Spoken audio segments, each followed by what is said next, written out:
श्री परमा ओम श्री गुरुभ्यो नमः। ओम मातृशक्ते ओम असतो मा सद्गमय तमसो मा ज्योतिर्गमय मृत्योर्मामृतंगम्। ओम शांति शांति।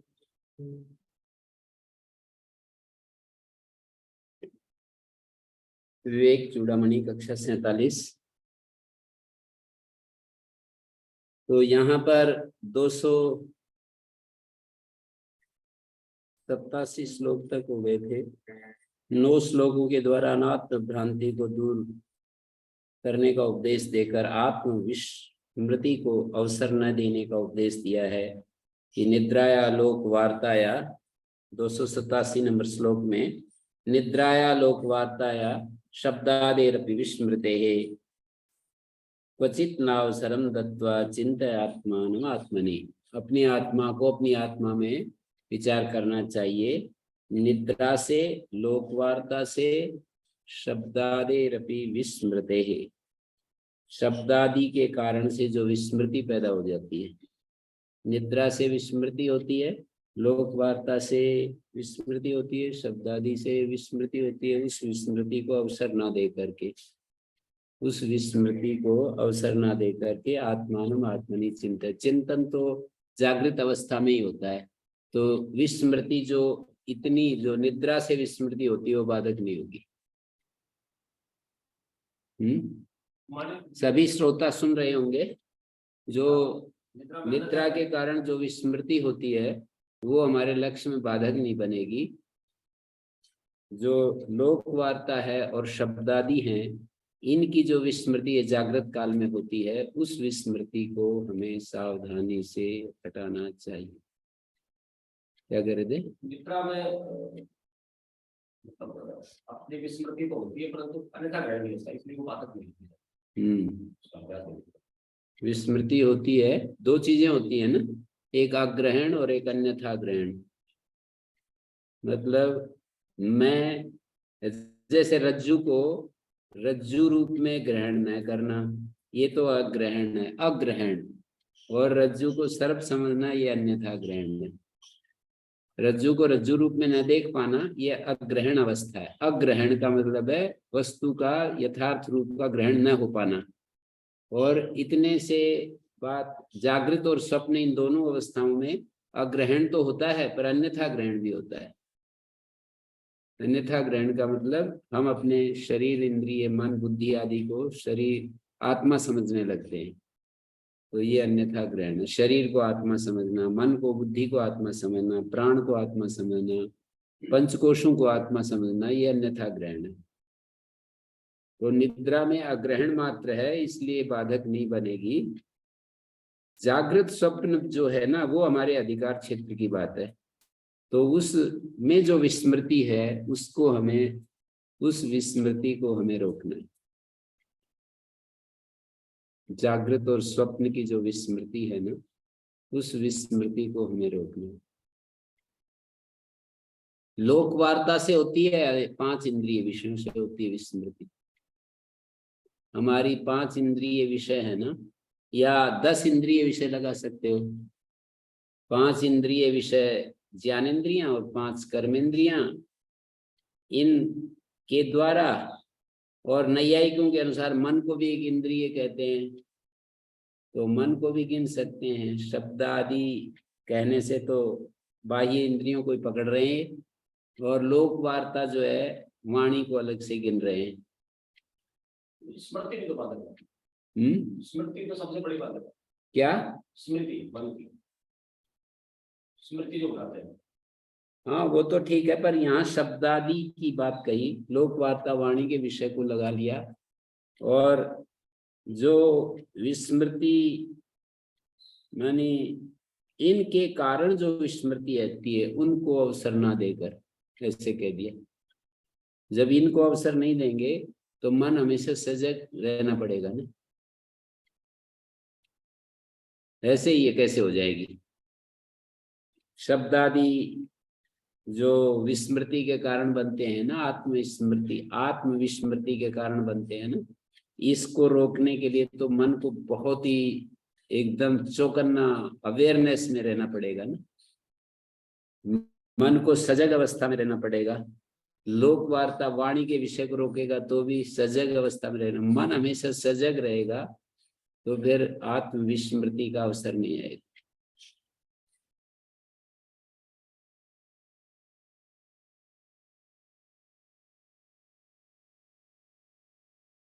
तो आगे कह रहे हैं, सारे दोषों के समूह स्थूल देह को कभी भी आत्मा न समझें, इसका उपदेश आचार्य कर रहे हैं।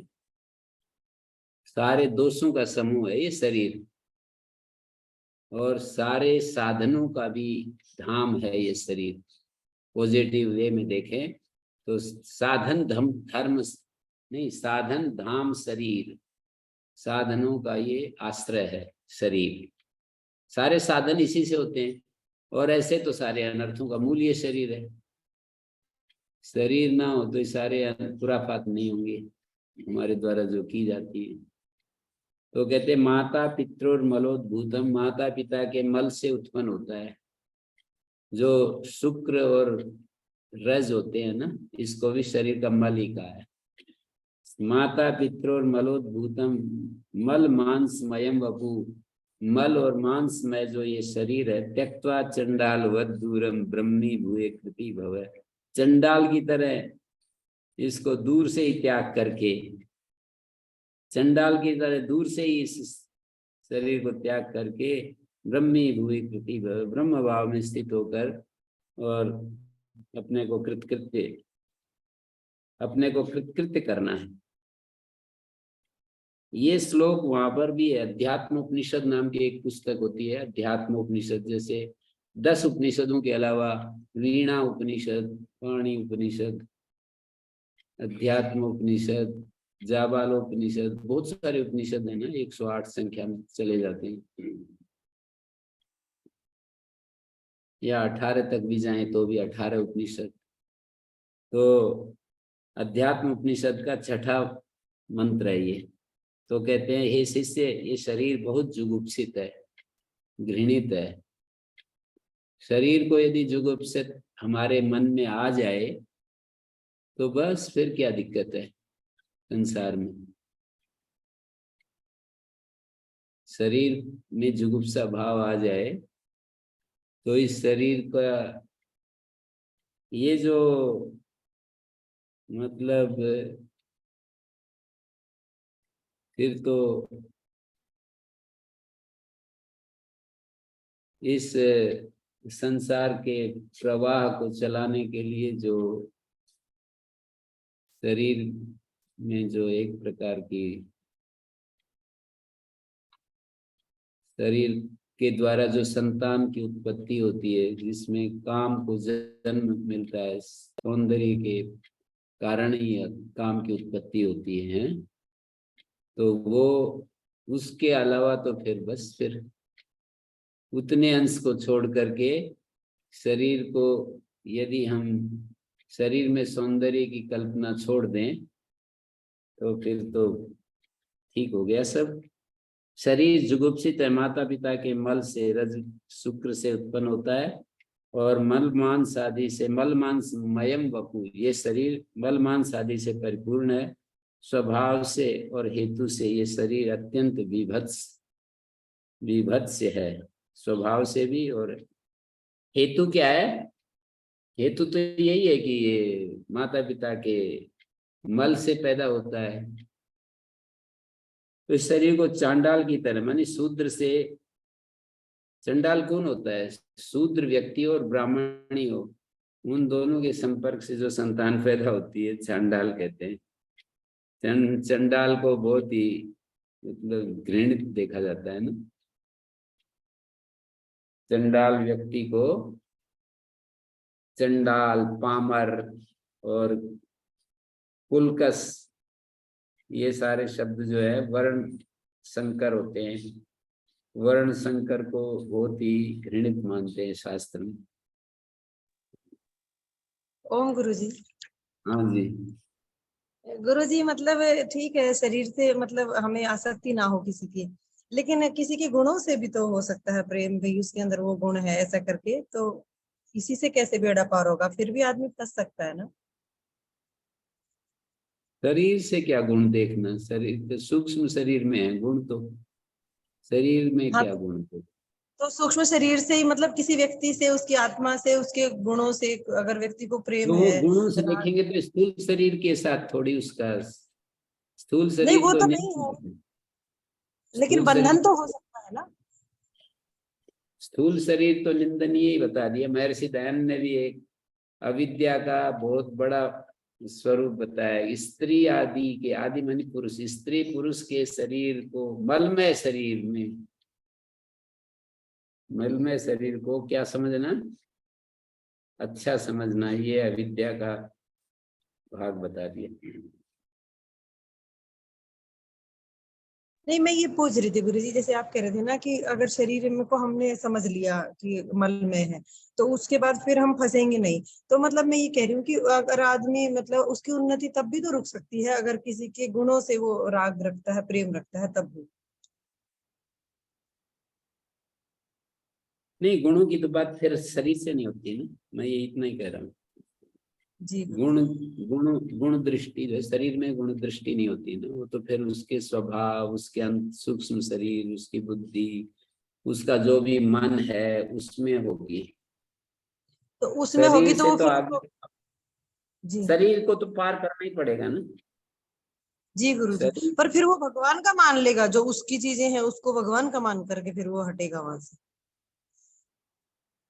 नहीं, भगवान का मान लेना तो अच्छी बात है, भगवान का मान ले तो कोई, पर जी भगवान का ना भी माने तो किसी को गुणों से प्यार ही है तो शरीर को तो पार करना ही पड़ता है।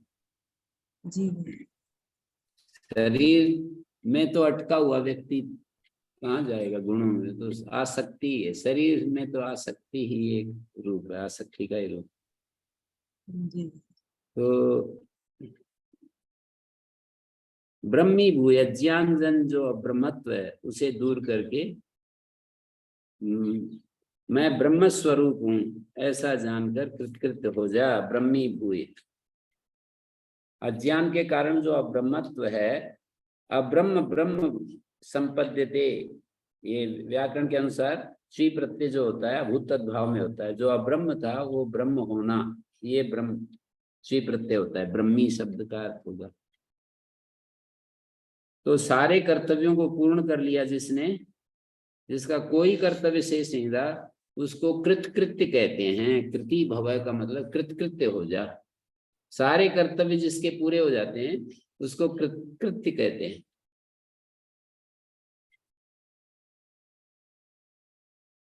अपने जीवन के एक हिस्से तक पूरा खूब जोर लगा करके आदमी को पुरुषार्थ करना चाहिए। जैसे वो कहा है ना उन्होंने रघुवंश के प्रारंभ में, शैशवे अभ्यस्त विद्यानाम यौवने विशेषिणाम वार्धक्ये मुनिवृत्तिनाम योगेनन्ते तनुत्यजाम। रघुकुल का वर्णन करते हुए कहते हैं कि इस कुल में ऐसी परंपरा रही है, विद्याओं का अभ्यास, फिर संतान आदि का जन्म देना, उनका पालन करना, राज्य संचालन, कर्म की उसमें ये राज्य संचालन सबसे बड़ा कठिन काम है। राष्ट्रम व अश्वमेध, अश्वमेध यज्ञ जैसा मतलब वो है ये कार्य, अश्वमेध यज्ञ जैसे कर्मकांड का सर्वोत्कृष्ट रूप है।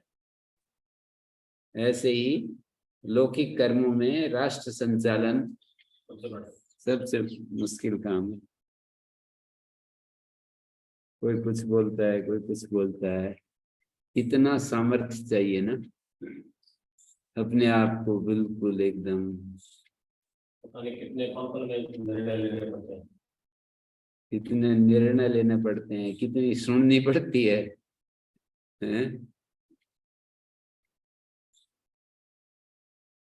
सही बात है ये, मतलब सुख तो हमें दिखाई देते हैं इनके, कि ये मतलब इनके लिए कितना कितना खर्च हो रहा है, कितना वो हो रहा है ना, सुख की तरफ उनका ध्यान कहाँ रह पाता है?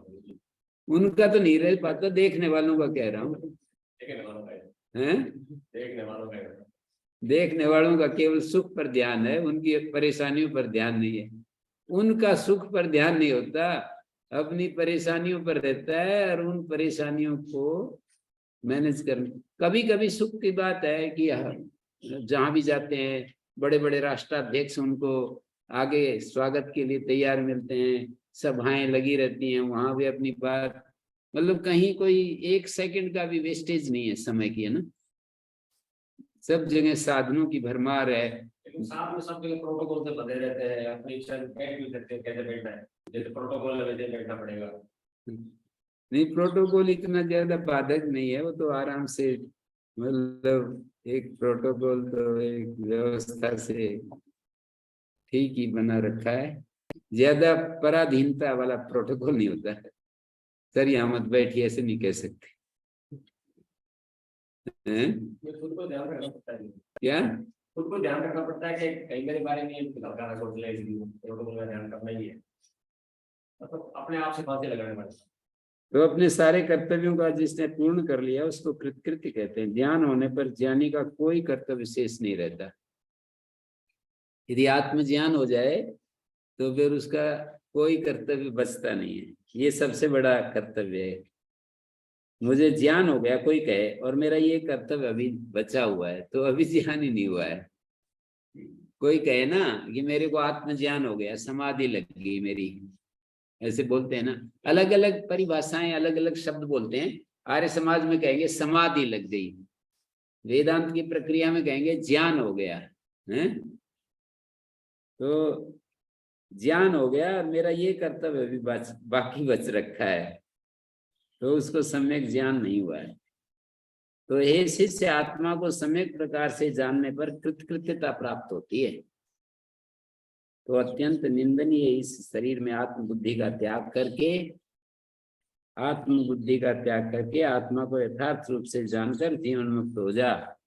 जीव भाव की परमात्मा में, जीव भाव भी परमात्मा में कल्पित है, तो उसका भी विलय करना अति आवश्यक है। इसको कहते हैं घटाकाशम महाकाशे इवात्मानं परात्मनि विलाप्य खंड भावेन तूष्णीं भव सदा मुने। गीता में भी कहा एतद् बुद्ध्वा बुद्धिमान स्यात् कृतकृत्यश्च भारत। हे अर्जुन, मेरे द्वारा कहे गए आत्मज्ञान प्रदान करने वाले गुह्यतम शास्त्र को एतद् बुद्ध्वा बुद्धिमान स्यात् कृतकृत्यश्च भारत, गुह्यतम शास्त्र को जानकर मनुष्य बुद्धिमान हो जाता है और कृतकृत्य हो जाता है। बुद्धिमान स्यात् कृतकृत्यश्च स्यात्। मेरे द्वारा जो आत्मज्ञान प्रदान करने वाला जो गुह्यतम शास्त्र बताया है ना, 15वें अध्याय के अंत में एक श्लोक है, 20वां श्लोक है, 15वें अध्याय का 20वां श्लोक है, अंतिम श्लोक। इति गुह्यतमं शास्त्रमिदं उक्तं मया नघ। ये गुह्यतम शास्त्र मैंने बता दिया है। हे निष्पाप अर्जुन, कहीं अनग विशेषण डालेंगे तो वहां पर कुछ अलग प्रकार की बात कहेंगे। कहीं कौनते पार्थ आदि कहते हैं तो उसके शौर्य को जगाने की बात कहते हैं। कहीं परम तप कहते हैं तो शत्रुओं को हिला देने वाले विशेषण का प्रयोग करते हैं। तो बाह्य शत्रु और आंतरिक शत्रुओं को तपाने वाले उसके शौर्य को याद दिलाने की बात कहते हैं। तो यहाँ निष्पाप कहकर संबोधन किया। इति गुह्यतमं शास्त्रम, तो इदम उक्तम मया न एतद् बुद्ध्वा, इस गुह्यतम शास्त्र को जानकर आत्मज्ञान विषयक, आत्मज्ञान प्रदान करने वाला गुह्यतम शास्त्र को जानकर बुद्धिमान हो जाओ, कृतकृत्य हो जाओ। बुद्धिमान स्यात्, बुद्धिमान और कृतकृत्य होता है, कृतकृत्य हो जाता है और क्या होता है, बुद्धिमान होता है। इस दुनिया में बुद्धिमान कैसा होता है, तो इसकी परिभाषा मिल गई। बुद्धिमान वो है जो कि भगवान के द्वारा जो ज्ञान दिया गया, आत्मज्ञान दिया गया है, उस ज्ञान को जान करके बुद्धिमान होता है, आत्म ज्ञान को समझकर बुद्धिमान होता है और कृतकृत्य होता है। तो यहाँ ये 7वां मंत्र है अध्यात्म उपनिषद का। तो इसमें ये कहा, हे मुने, महाकाश में घटाकाश के समान, जैसे एक महाकाश है उसमें ये मठाकाश है या घटाकाश है, ऐसे ही परमात्मा है महाकाश की तरह और चिदाभास है घटाकाश की तरह।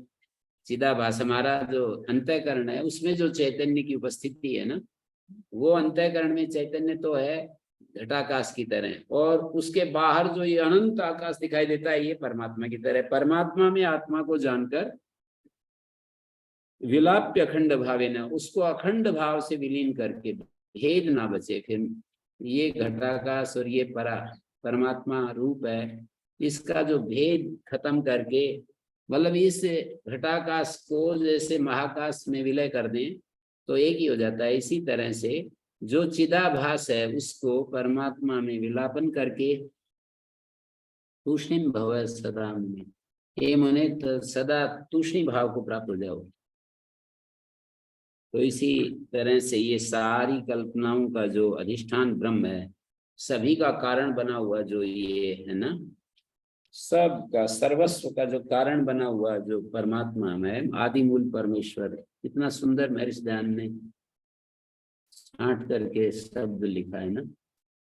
वो बात ठीक है कि उनको शास्त्रार्थ करने के लिए, बात करने के लिए वो निमित्त कारण है, वो कोई दूसरा कहेगा वो सर्व कारण है, वो निमित्त कारण है।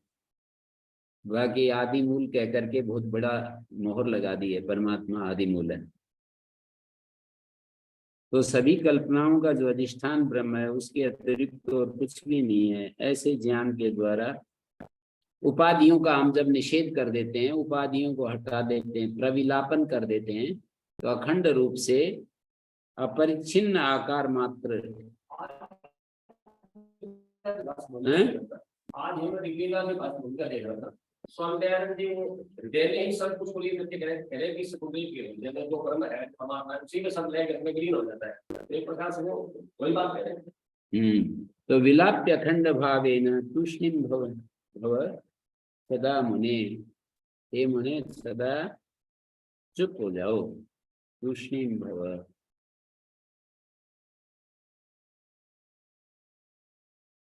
तो प्रकृति विषय का वर्णन कर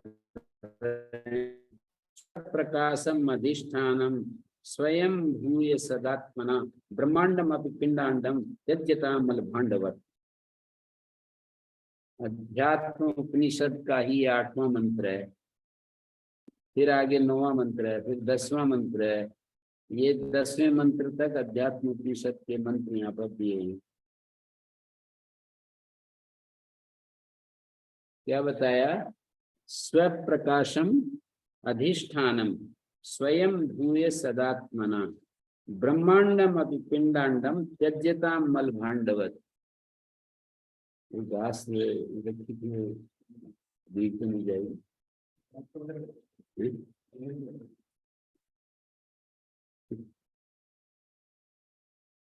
तो स्वप्रकाशम अधिष्ठानम, ये कहते हैं ज्ञान रूप से जो स्वतः सिद्ध हो उसे स्वप्रकाश कहा जाता है। ज्ञान रूप से जो स्वतः सिद्ध है उसको स्वप्रकाश कहते हैं। माया विद्या और सारी कल्पनाओं का अधिष्ठान जो ब्रह्म है, उस ब्रह्म में सत स्वरूप से एक ही भाव को प्राप्त करके चतुर्दश भुवनात्मक जो ब्रह्मांड, ब्रह्मांडम अपि पिंडांडम, ब्रह्मांड और पिंडांड मानगा, एक तो ब्रह्मांड है एक पिंडांड है। पिंडांड मानी शरीर, शरीर को पिंडांड कह दिया, और एक ब्रह्मांड, ये जो सारा ब्रह्मांड है। तो ब्रह्मांडम अपि पिंडांडम स्वप्रकाशम अधिष्ठानम, जो स्वप्रकाश अधिष्ठान है, स्वयं भू सदात्मना, सदात्मना स्वयं भूय। सदात्म भाव से ज्ञान रूप से जो स्वतः सिद्ध हो उसको कहते हैं। ये जो दूसरे के प्रकाश से प्रकाशित होता है, एक तो वो चीज है जो दूसरे के प्रकाश से प्रकाशित हो, और एक स्व प्रकाश होती है। तो ज्ञान रूप से जो स्वतः सिद्ध हो उसे स्व प्रकाश कहते हैं। माया विद्या सारी कल्पनाओं का अधिष्ठान जो है इत्यादि, तो ब्रह्म में सत्स्वरूप करके, सत्स्वरूप से एक ही भाव को प्राप्त करके ये जो ब्रह्मांड है और जो अपना पिंड है उसको भी मल भांड के समान, मल से पूर्ण बर्तन के समान त्याग दो। ब्रह्मांडम अपि पिंडांडम, ब्रह्मांड है उसको, ब्रह्मांड को भी त्याग दो और पिंडांड को भी त्याग दो, शरीर को भी मल भांड उपाधि मात्र। ब्रह्मांड और पिंडांड इन दोनों को त्यागने की बात कह दी, और उपमा बड़ी जबरदस्त दे दी। मल से भरा हुआ कोई पात्र हो ना, है मल से भरे हुए पात्र की तरह,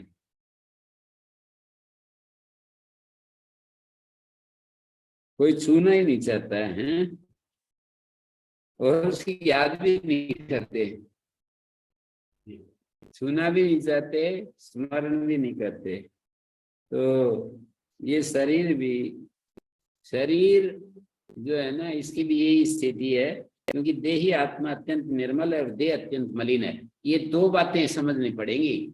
इसके अंदर रहने वाला तो अत्यंत निर्मल है, और ये जो बाहर से जो दिखाई दे रहा है ये अत्यंत मलयुक्त है।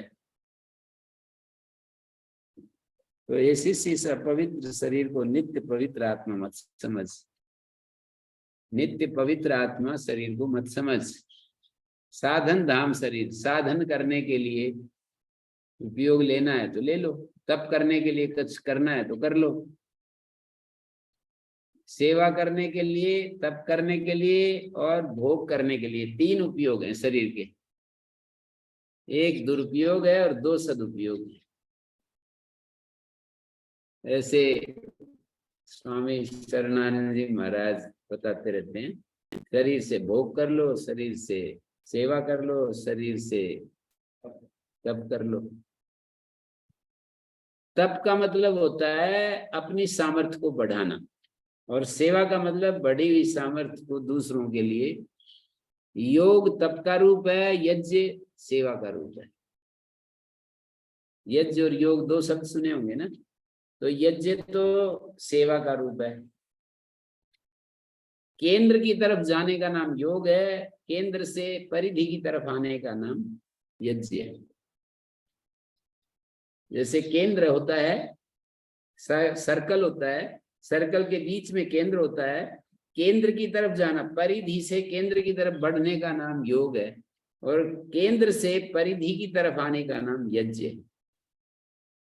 तो यज्ञ मतलब सेवा, और तप का मतलब है सब तरफ से निवृत्त होकर के अपने केंद्र की तरफ सिमटना।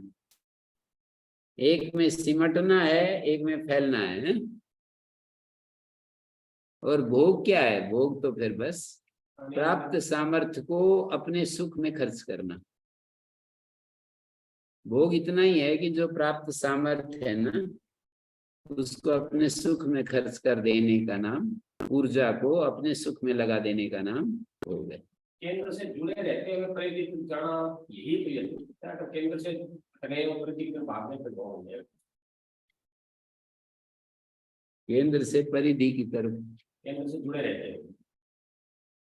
केंद्र से तो जुड़ा रहना ही पड़ेगा। यज्ञ करते समय भी केंद्र को तो विस्मरण नहीं करेंगे। चिदात्मनि तो स्वप्रकाश जो पर ब्रह्म है, स्वप्रकाशम अधिष्ठान, अधिष्ठान यहाँ पर ब्रह्म है। स्वयं भूव सदात्मना, स्वयं भूय सत्स्वरूप से स्वयं एक ही भू भाव प्राप्त करके, सदात्मना स्वयं भूय, माने सदात्मा से, अधिष्ठानम स्वयं भूय, अधिष्ठान जो परब्रह्म है सत स्वरूप से स्वयं भूय, एक ही भाव को प्राप्त करके उस ब्रह्म में सत स्वरूप से एक ही भाव को प्राप्त करके जो ब्रह्मांड है और जो पिंडांड है मल भांड की तरह, उसको त्याग दो और क्या करो, बस सदात्मना स्वयं भूय, स्वयं होकर, सत स्वरूप से स्वयं होकर, सत स्वरूप ही होकर, बस असत मिलना नहीं चाहिए उसमें। तो देही तो अत्यंत निर्मल है और देह अत्यंत मलिन है, तो अपवित्र शरीर को नित्य पवित्र आत्मा मत समझ।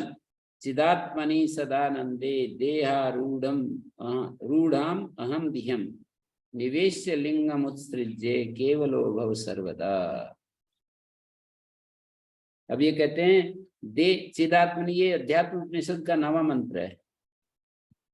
देह में आरूढ़ अहम मति को, देह आरूढ़ाम अहम धियम अहम मतिम, धी माने मति, देह पर आरूढ़ जो अहम मति है उसको सदानंद स्वरूप चिदात्मा में, चिदात्मनि सदानंदे, सदानंद स्वरूप जो चिदात्मा है उसमें निवेश का मतलब स्थापित करके सूक्ष्म शरीर को छोड़कर सर्वदा असंग हो जाओ, केवलो भव सर्वदा। लिंगम उत्सृज्य का मतलब है सूक्ष्म शरीर का त्याग करके देहारूढ़ जो अहम मति है उसको चिदात्मा जो सदानंद है, सच्चिदानंद बोलते हैं ना, उसमें स्थापित करके और लिंग का त्याग करके सूक्ष्म शरीर का त्याग करके अकेले हो जाओ। मतलब देह में आरूढ़ जो अहम मति थी उसको तो परमात्मा में स्थापित कर दिया इसको, और लिंग को भी छोड़ दिया। देहारूढ़ जो अहम मति थी उसका त्याग कर दिया और लिंग को भी छोड़ दिया, परमात्मा में स्थापित कर दिया। छोड़ने का मतलब स्थूल शरीर में आप छोड़ दिया। हाँ, देहारूढ़ का मतलब स्थूल शरीर में जो मति है उसका त्याग कर दिया और सूक्ष्म शरीर में जो मति है उसका भी त्याग कर दिया। लिंगम उत्सृज्य का मतलब है सूक्ष्म शरीर में जो अहम मति थी ना उसमें, उससे भी अपने को हटा लिया, फिर परमात्मा में स्थापित करके केवल हो गए, अकेले हो गए, केवल हो गए। कैवल्य बोलते हैं ना, चल बात है ना, मतलब अहम भाव को नित्य आनंद स्वरूप ज्ञान स्वरूप चिदात्मा में स्थापित करके तन्मयता को प्राप्त करके जो लिंग शरीर है, सूक्ष्म शरीर है, वहां से भी अपनी बुद्धि हटा ली। बुद्धि तो है वो, सूक्ष्म शरीर जो है बुद्धि रूपी है। लिंग शरीर के साथ, लिंग शरीर में ही हमारा जब आत्म भाव होता है कि मैं विचारवान हूँ, मैं संकल्पवान हूँ, ये सारा सूक्ष्म शरीर के धर्म है ना। मैं संकल्पवान हूँ, विचारवान हूँ, मैं शरीर से अलग एक जिज्ञासु हूँ, ये सारे जो है ना रूप सूक्ष्म शरीर के साथ जुड़े हुए रूप हैं। मैं जिज्ञासु हूँ, मैं खोजी हूँ, उससे भी हटा लो। ये जब तक वहां है तो अभी केवल नहीं है। जब हम कह रहे हैं कि मैं विचारवान, मैं विचारशील हूँ, मैं धर्मनिष्ठ होना चाहता हूँ, ये सब अच्छी चीज है, लेकिन जिस संदेश को ये देना चाह रहे हैं वो इससे और आगे है कि उसमें से लिंग शरीर में से अपने मन को हटाकर और हो जाओ, असंग हो जाओ, केवल हो जाओ, असंग हो जाओ, सजातीय विजातीय स्वगत भेद रहित हो जाओ। भेद जो होता है वो अज्ञान के कारण होता है। ज्ञान से अज्ञान का नाश हो जाता है, अज्ञान का नाश होने से भेद भी नष्ट हो जाता है, केवल भाव बच जाता है। तो अज्ञान जन्य इस भेद ज्ञान को भी आत्मज्ञान के द्वारा, जैसे एक उदाहरण से समझ सकते हैं, सजातीय भेद जैसे ये जो बड़ होता है, बड़ के दूसरे बड़, तीसरा बड़, चौथा बड़, हजारों बड़ है, तो ये बर्ड और वो बर्ड सजातीय भेद हो गए ना। ये तो सजा रही है। और विजातीय भेद पीपल पीपल आदि से भेद, और स्वगत भेद जैसे बड़ के अंदर ये पत्ते हैं, ये टहनी है, ये शाखा है, ये है, ये वो है, जड़ है, तना है, स्वगत भेद हो गया। तो आत्मा में सजातीय भेद भी नहीं है और विजातीय भेद भी नहीं है। आत्मा का जैसा कोई और आत्मा है ही नहीं, तो सजातीय भेद तो कहाँ होगा। विजातीय भेद जैसे आत्मा से विजातीय कौन है? जितने भी आत्मा से विजातीय जो हैं, जो अनात्म है वो विजातीय कहते हैं। सजातीय भेद ये आत्मा और ये जीवात्मा और ये वो आत्मा, ये सारे सजातीय भेद होंगे ना, सजातीय भेद से रहित। और अनात्म जो होंगे विजातीय भेद, और सजातीय में भी जो स्वगत भेद है वो नहीं है।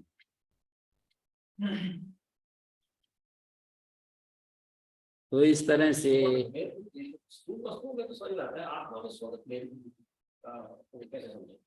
आत्मा में तो कोई अवयव तो होते नहीं। हाँ, तो कोई कल्पना कर ले तो उसको हटा रहे हैं। अपने ही अंदर जो भेद कल्पना कर ले ना, कि मेरा ये रूप है जो देख रहा है, मेरा ये रूप जो सुन रहा है, ये मेरा रूप जानने वाला, ये मेरा रूप रूप को जानता है, ये मेरा रूप शब्दों को सुनता है, ये मेरा रूप गंध को पहचानता है, ये मेरा रूप रसना रस को लेता है, ये स्पर्श को जान करता है। तो स्वगत भेद नहीं है।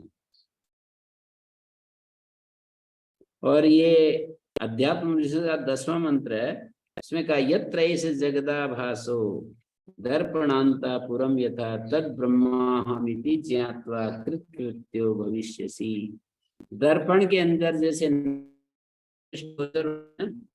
जैसे हम दर्पण रख दें दूर, और उधर एक नगर के सामने हम वो दर्पण रख दें, तो सारा नगर उस दर्पण में प्रतिबिंबित हो जाता है। कल्पना नहीं कर सकते।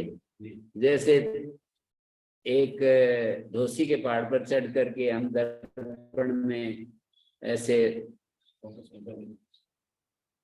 पहाड़ के नारनोल की तरफ लगा करके दर्पण का मुख, और उधर दर्पण में देखेंगे तो वो सारी चीजें दर्पण में नहीं आ जाएंगी।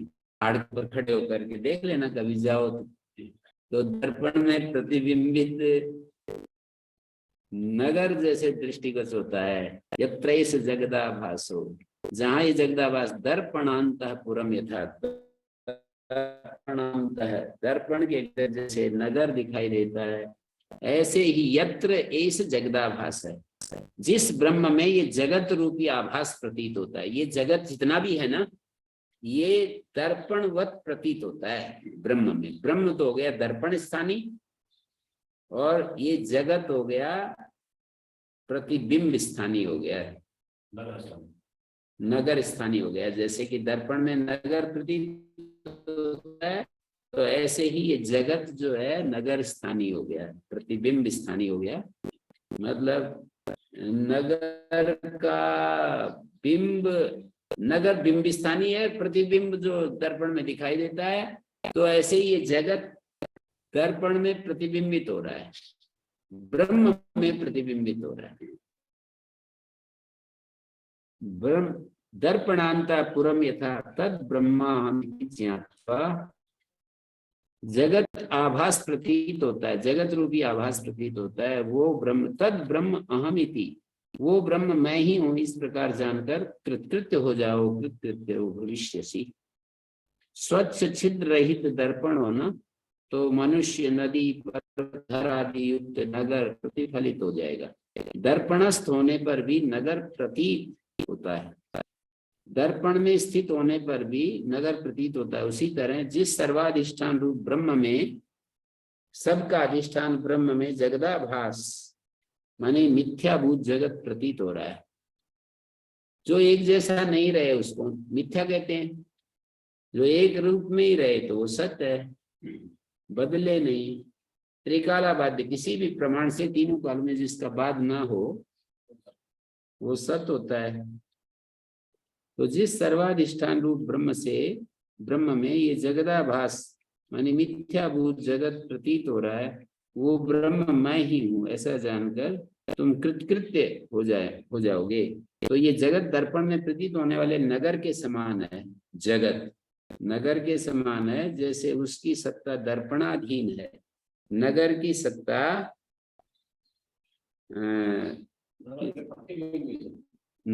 नगर के नहीं, जैसे दर्पण में जो प्रतिबिंब है उसकी सत्ता दर्पण के अधीन है। दर्पण में प्रतिबिंबित जो नगर है उसकी सत्ता दर्पण के अधीन है। दर्पण ना हो तो प्रतिबिंब नहीं बनेगा। तो वैसे ही जगत भी ब्रह्म के अधीन है। प्रतिबिंबित जो जगत है, मतलब जो हमारे पहचान में आ रहा है, जानने में आ रहा है, ज्ञान के बिना ये थोड़ी जानने में आएगा। परमात्मा रूपी ज्ञान यदि ना हो तो हमारे को ये जगत कैसे जानने में आएगा? आ नहीं सकता है ना। हम सूर्य है, चंद्रमा है, पृथ्वी है, जल है, वायु, आकाश है, दिग्देश, काल, मन, आत्मा, ये सब जो हम बोलते हैं द्रव्यों के बारे में, गुणों के बारे में, सामान्य विशेष समवाय अभाव इत्यादि जो भी कुछ हम सप्त पदार्थों के बारे में, जो अभाव का भी एक ज्ञान होता है ना, तो सप्त पदार्थों का ज्ञान, द्रव्य का ज्ञान, गुण का ज्ञान, कर्म का, सामान्य विशेष समवाय अभाव, इन सब का जो ज्ञान है, ये ज्ञान ना हो तो ये जानने में कैसे आएंगी ये चीजें? तो अधिष्ठान बन गया ना, जगत का अधिष्ठान ज्ञान है। अधिष्ठान ज्ञान है। और हमें सुख दुख का भी ज्ञान होता है, वो भी ज्ञान के अधीन होता है। ज्ञान ना हो तो हम मैं सुखी हूं, मैं दुखी हूं, ये ज्ञान कैसे होगा? इसी को कह रहे हैं कि ब्रह्म में जगत प्रतिबिंबित हो रहा है। ये जो प्रक्रिया है ना ज्ञान की, इसी को कह रहे हैं। ये जगत भी ब्रह्म के अधीन है, तो सर्वाधिष्ठान रूप ब्रह्म को अपनी आत्मा में अभिन्न मानकर पूर्णतः कृतार्थ हो जाओगे। कृत्यो भविष्यसि। यत् सत्यभूतम निज रूपमाद्यम चिदद्वयानंदम रूपमक्रियम तदेत्य मिथ्या वपुरुत्सृजैत शैलूषवद्वेषमुपात्तमात्मना। यत् सत्यभूतम निज रूपमाद्यम चित अद्वयानंद रूपम अक्रियम। चित मानी चेतन, और अद्वयानंदम अलग अलग पद हैं। चित अद्वयानंदम मानी मतलब चित क्या होता है? ज्ञान स्वरूप को चित कहते हैं। जो ज्ञान स्वरूप है उसको चित कहते हैं। और अद्वया मतलब जिसके समान अन्य कोई आनंद न हो उसको अद्वयानंद कहते हैं। चित अद्वयानंद, जिसके जैसा कोई आनंद और ना हो दुनिया में उसको अद्वय आनंद कहते हैं। दूसरा आनंद कोई है नहीं दुनिया में, उसका नाम अद्वयानंद। या यूं भी कह सकते हैं जो अद्वय भी है और आनंद रूप भी है, माने दूसरा नहीं है, अद्वयानंद कहते हैं। चित्त अद्वय और आनंद तीनों ब्रह्म के ही जैसा, ब्रह्म के स्वरूप को बता रहे हैं। वो चेतन है, वो अद्वय रूप है, वो आनंद रूप है, अरूप है मानी वो रूप रहित है, अक्रियम क्रिया रहित है, और आद्यम सबका आदि कारण है। आद्यम आदि में होने वाला आदि कारण, और सत्यभूतम सत्यभूत है मतलब सत्स्वरूप है। निज रूपम और स्वयं का आत्मा है, इसलिए निज रूप मानी वास्तविक स्वरूप है, हमारा निज स्वरूप है वो। हम लोग जो हैं निज बोध, निज स्वरूप, स्वयं का आत्मा निज रूप है, वास्तविक रूप है। ये शिष्य तदेत्य मिथ्या वपुरुत्सृजैत।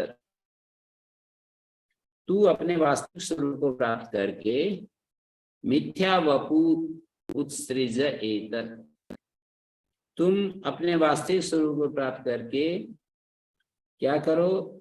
ज्ञान ही यहाँ पर प्राप्ति है।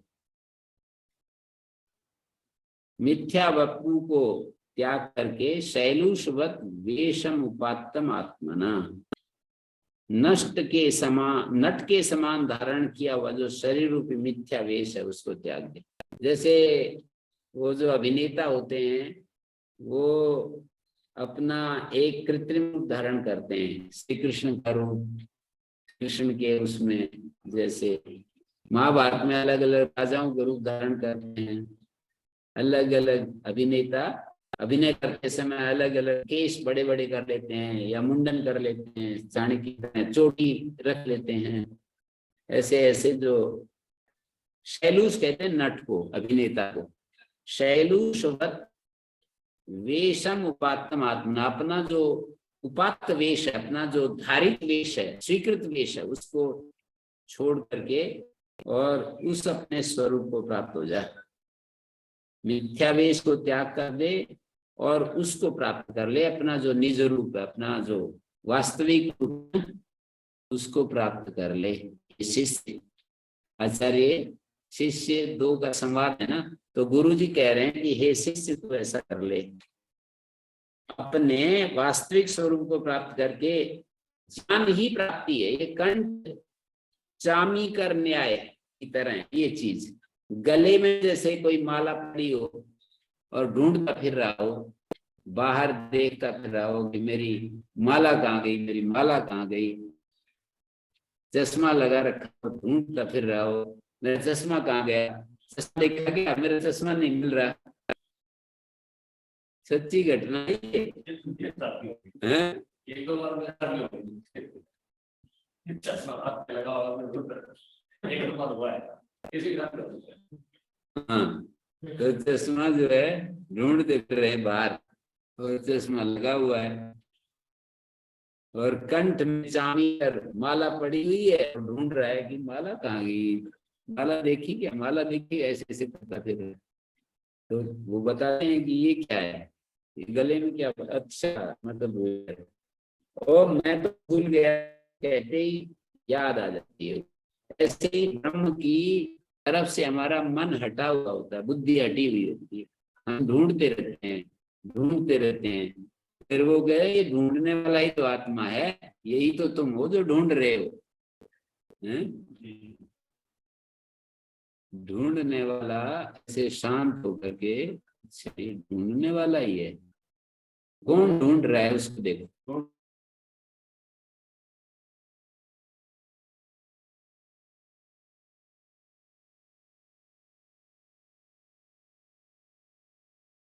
यार ललक लगी हुई है और वो मिल नहीं रहा है, तो कोई आप्त पुरुष उसको याद दिला दे कि हार को बाहर क्यों ढूंढ रहे हो, हार तो तुम्हारे गले में है, बाहर क्यों ढूंढ रहे हो। दशमस्तमसी, ये भी एक न्याय है, कंठ चामी कर के समान ही दशमस्तमसी। जैसे 10 व्यक्ति थे और वो गिल रहे, अपने आप को छोड़ दे, 1 2 3 4 5 6 7 8 9 दिखाई दे रहे हैं, अपने छोड़ दे जाए। और फिर रोने लगे, बोले कि वो हमारा तो 10 आए थे, एक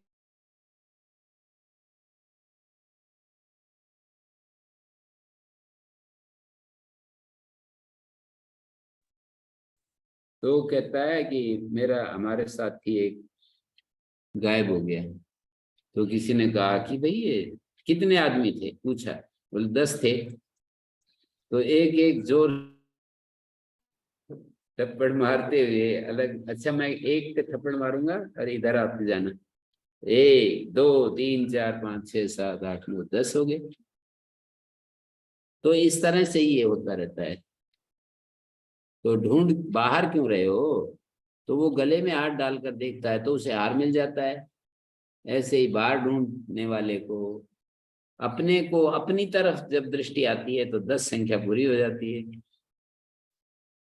तो खुशी के कारण कहता है कि मेरा हार मुझे प्राप्त हो गया, ऐसा कहेगा ना, हार मुझे, ऐसे ही भगवान मुझे मिल गया, ऐसे बोलता है। भगवान ही ढूंढ रहा है और भगवान ही मिलने वाली चीज है। भगवान का मतलब है यहाँ पर जो ज्ञान रूप शक्ति है ना, वही अन्वेषण कर रही है। ज्ञान रूप जो चैतन्य रूप जो शक्ति है वो अन्वेषण कर रही है। हार गुम नहीं था, केवल अज्ञान के कारण प्रतीत नहीं हो रहा था। तो आत्मा भी अप्राप्त नहीं है, किंतु अज्ञान के कारण अप्राप्त जैसा दिख रहा है। तो इसलिए एत्य शब्द का यहाँ प्रयोग किया है। गमन, एत्य का अर्थ यहाँ पर गमन अर्थ तो नहीं होगा। कहते हैं तदेत्य मिथ्या वपुर उत्सृजयित, तदेत्य गमन नहीं, मतलब इन गतो धातु के ज्ञान गमन प्राप्ति होते हैं ना। तो आत्मा तो अपरिच्छिन्न है, व्यापक है, तो उसको गमन रूप क्रिया से प्राप्त वस्तु को वो किया जाता है, परिच्छिन्न होती है। गमन क्रिया सापेक्ष है, गमन रूप क्रिया को प्राप्त वस्तु भी परिच्छिन्न, प्राप्त वस्तु भी परिच्छिन्न हो जाती है, किंतु आत्मा तो व्यापक होने के कारण अपरिच्छिन्न है। तो ऐसी से तुम अपने वास्तविक स्वरूप को जानकर मिथ्याभूत से स्थूल शरीर का त्याग कर, मिथ्याभूत जो ये स्थूल शरीर है इसका त्याग कर इस देह में अहंकार का त्याग कर दे। देह में जो अहम भाव है ना, इसको त्याग दे। तो इस विषय में दृष्टांत यही देते हैं कि रंगमंच पर जैसे नट भिन्न भिन्न पात्रों का अभिनय करने के लिए भिन्न भिन्न रूप धारण करता है, भिन्न भिन्न रूप धारण करता है, किसी भी पात्र के वेश को अपना स्वरूप नहीं समझता। उसको बिल्कुल पता रहता है ये मैं कृष्ण नहीं हूँ, कृष्ण का वेश धारण करने से मैं कृष्ण नहीं हूँ, ऐसा बिल्कुल जानकारी रहती है। पर यहाँ पर भूल जाते हैं हम लोग कि ये अलग अलग जो ब्रह्मचारी, गृहस्थ, वानप्रस्थ, संन्यास शरीर के साथ एक होकर के अपने स्वरूप को भूल जाते हैं। शरीर तो एक अभिनय करने के लिए मात्र एक साधन है, या स्त्री या पुरुष या ये सारे जो है ना भिन्न भिन्न वेश धारण है। ये तो किसी भी पात्र के वेश को अपना स्वरूप मत मान, किसी भी उपाधि को अपना स्वरूप मान। उपाधि तो वेश जैसी है ना, तो धारण किए वेशों का ये त्याग कर देता है। उसी प्रकार धारण किए वेश, शरीर रूपी जो मिथ्या वेश है ना, इसको त्याग दे। अब ये अहम पदार्थ निरूपण कर रहे हैं। सद्गुरुदेव शरीर आदि से पृथक करके ज्ञान की दृढ़ता के लिए पुनः अहम के लिए आत्मा का विवेचन करते हैं। उपजाति सर्वात्मना दृश्यमिदं वृषैव नैवाहमर्था क्षणिकत्व दर्शनात् जानाम्यहं सर्वमिति प्रतीति कुतो हमादे क्षणिकस्य सिद्धे। सर्वात्मना दृश्यमिदं मृषा एव नैव अहम अर्था क्षणिकत्व दर्शनात्। वह दृश्य क्षणिक होने के कारण सब प्रकार से मिथ्या है।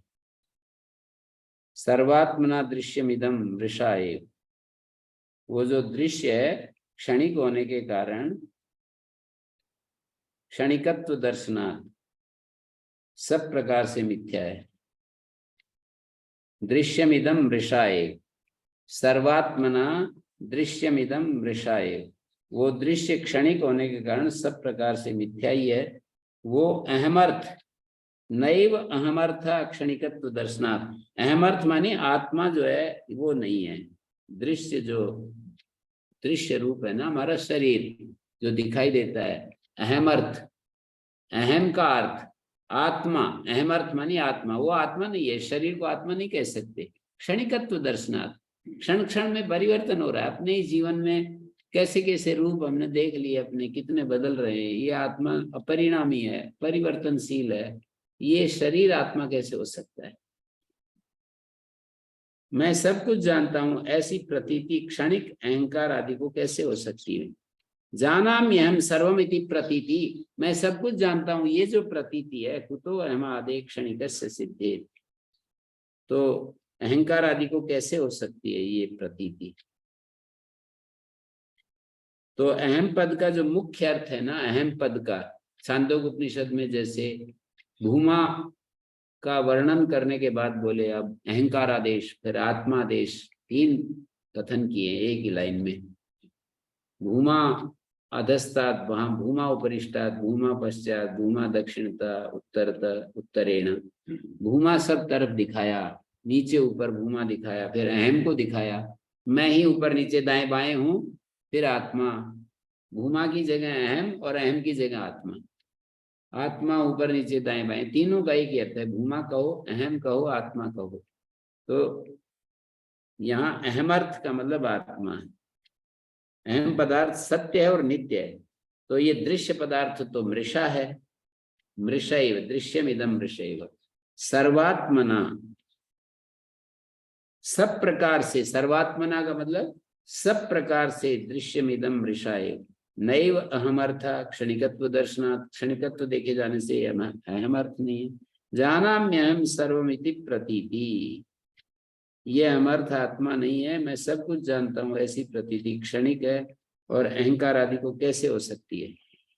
क्षणिकत्व दर्शनात् जानाम्यहम सर्वमिति प्रतीति, ये मैं सब कुछ जानता हूँ, ये जो प्रतीति है। कुतो अहम आदे क्षणिक सिद्धे, ये क्षणिक जो अहम आदि है उसको कैसे सिद्ध हो पाएगी ये प्रतीति। जैसे एक क्षण में मैं देखता हूं, मैं सुन सकता हूं, दूसरे क्षण मैं सूंघता हूं, तीसरे क्षण मैं स्वाद लेता हूं। तो जहां जहां अहम वृत्ति का संबंध है वहां वहां मैं ऐसा जुड़ता जाता है। मैं देखता हूं, मैं सुनता हूं, मैं सूंघता हूं, मैं छूता हूं, मैं गंध लेता हूं, मैं सुखी हूं, मैं दुखी हूं, ऐसे अहम अर्थ एक क्षण में, ये दूसरे क्षण में दूसरा, तीसरे क्षण में तीसरा, ये जो मैं करके प्रतीत हो रहा है, जहां जहां अहम वृत्ति का संबंध जुड़ता जा रहा है वहां वहां मैं ऐसा कहा जाता है। तो आत्मा एक होने के कारण अनेकों का अहम भाव तो संभव है नहीं, आत्मा तो एक है। फिर देखने वाला मैं अलग हूँ, सुनने वाला मैं अलग हूँ, चखने वाला मैं अलग हूँ, ऐसा तो हो नहीं सकता है। अहम वृत्ति का संबंध होता है तो इसका भान होता है हमारे को, क्योंकि वृत्तियां क्षणिक हैं, वृत्तियां एक क्षण में आती हैं चली जाती हैं। तो जो उनसे संबंधित है उनका भी क्षणिकत्व स्वतः सिद्ध है। अहम वृत्तियां क्षणिक हैं और उसके साथ संबंधित है जो देखने सुनने वाला, वो देखने वाला, सुनने वाला, सूंघने वाला, वो भी क्षणिक ही है।